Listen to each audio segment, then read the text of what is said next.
Hvad skal jeg gøre, hvis jeg ikke kan komme til undervisning?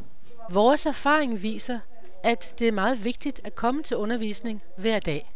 Et stabilt fremmøde giver de bedste chancer for at bestå den afsluttende prøve i dansk med et godt resultat inden for de 3 år, du har til rådighed.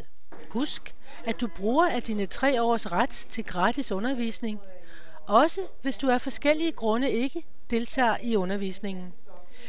Hvis du er selvforsørgende, beder vi dig meddele, hvis du planlægger ikke at komme til undervisningen i en periode på over 1 uge. Hvis du er på offentlig ydelse, er det meget vigtigt altid at meddele fravær. Hvis du i en længere periode ikke kommer til undervisning, og hvis du ikke har meddelt noget om årsagen, vil du blive udmeldt. Du må så henvende dig på Sprogcentret, hvis du ønsker igen at få et nyt tilbud.